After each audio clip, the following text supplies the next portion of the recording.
It's out there, it's rampant, and I don't want Christmas to be spoiled. Demand for booster jobs is high across the country.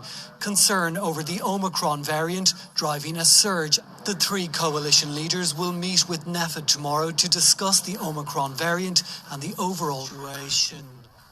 No one's clear yet as to what the implications of this new variant are. No need to panic. Sort of cautious approach warrants attention, but not panic. No need to panic, not panic. This mandates from the Biden administration. It covers all federal civilian employees, whether they are working remotely from home or if they go into the office, including here at the federal courthouse in Harrisburg. It means they've received 2 doses of the Pfizer and Moderna, 1 dose of Johnson & Johnson, plus it has been 2 weeks since they received their last dose. If employees don't meet that requirement starting today, they could face discipline, including getting fired. No need to panic. Not panic. The TSA workers, they're included in that mandate, but over the weekend, the Transportation Secretary said that travel times should not be affected over the holiday because of these mandates. Meanwhile, the Walt Disney Company has paused a vaccine mandate for its Florida-based employees after the state's legislature and governor made it illegal for employers to require the shots. A Disney spokesperson told CBS News, "We believe that our approach to mandatory has been the right one." Dr. Megan Ranney is Associate Dean of Public Health at Brown University. So I don't think we're ever going to get to a place where there's zero COVID.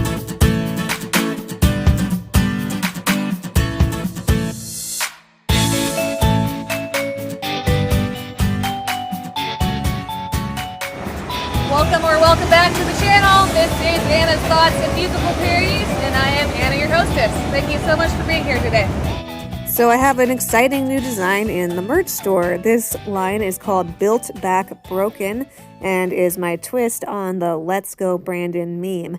It was actually inspired by one of my followers on Instagram, but I just made my version a little bit less vulgar.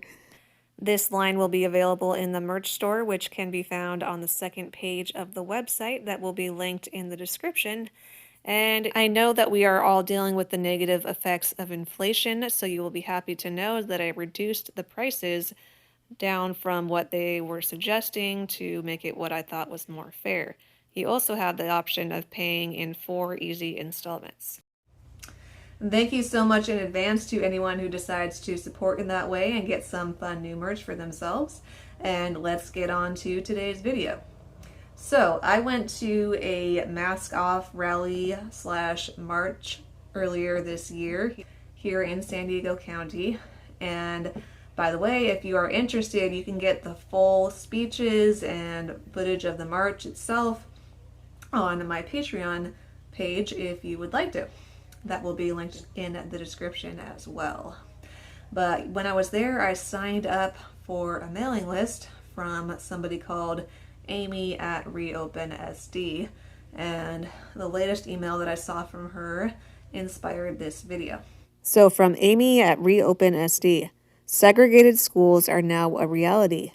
Who could have imagined this nightmare world just 2 years ago?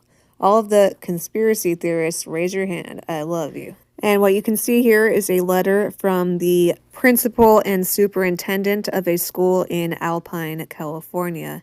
Let's read what it says. We realize that there are students in our community whose parents will choose not to have their children jabbed.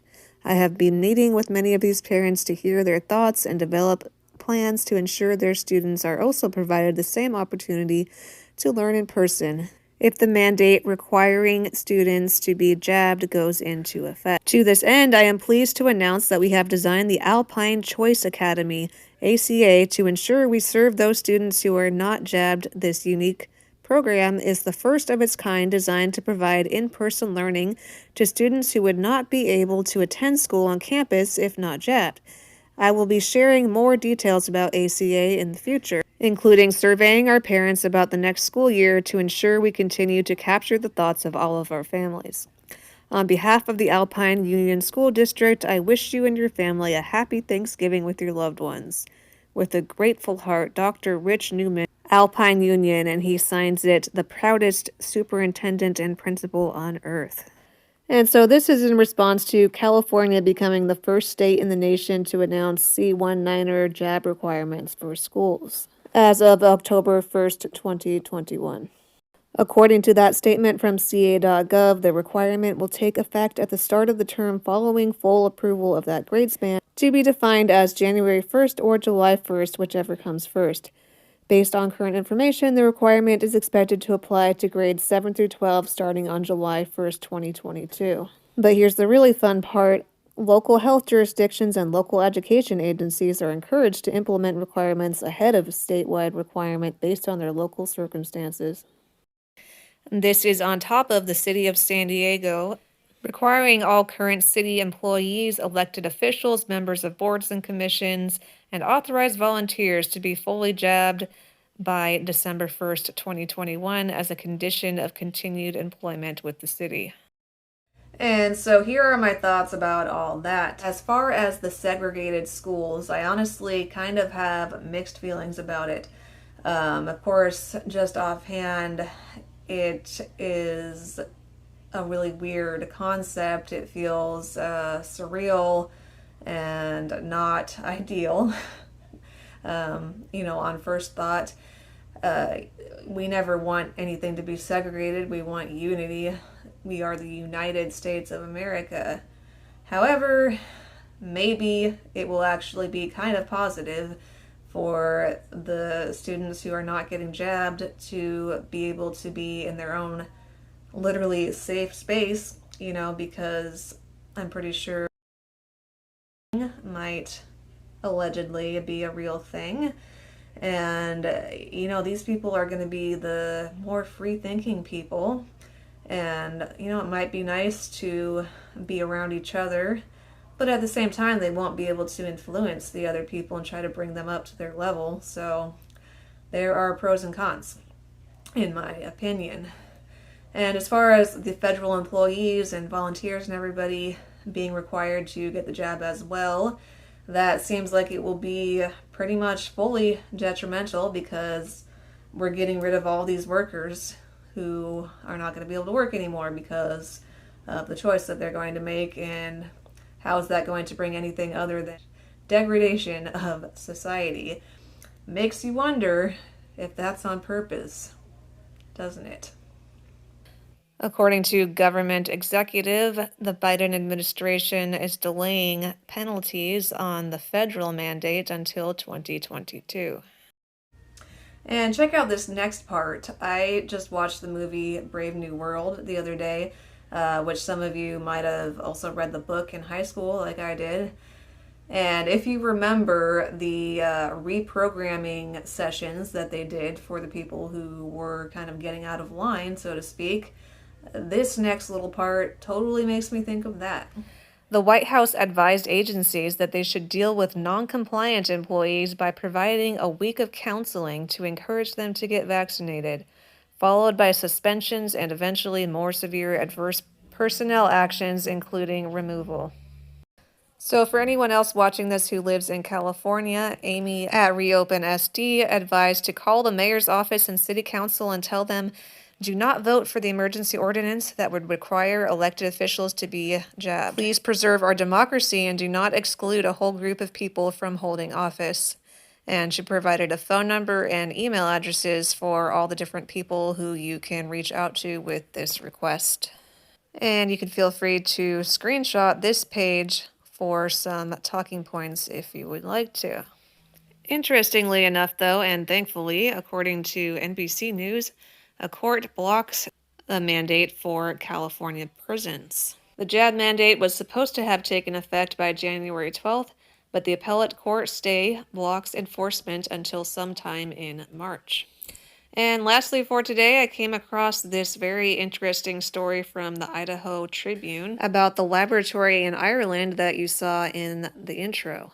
Laboratory workers spells help in tape during news broadcast on the Omicron variant. An unknown lab worker spelled out the word help using tape on a piece of machinery during an RTE news broadcast on November 28th. The news broadcast was highlighting the so-called Omicron variant while showing footage of what appears to be C19er testing laboratories. Many concerned individuals online are attempting to find out who the tech worker is and why the word help was written in clear view of the news cameras. The Dublin, Ireland-based news broadcaster has not yet taken down the questionable footage.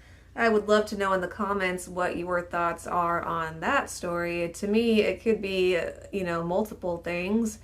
It could be that they want people to help stop the spread of what they see as propaganda. It could be something actually insidious that's going on that we just don't know about yet.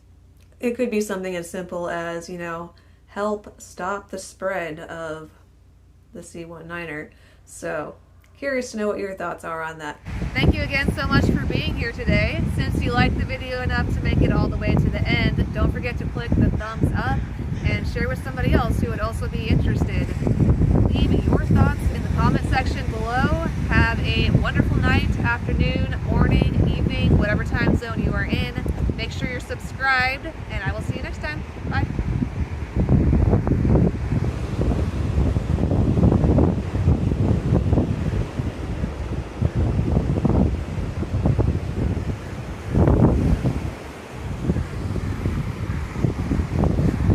Said you want to do something else?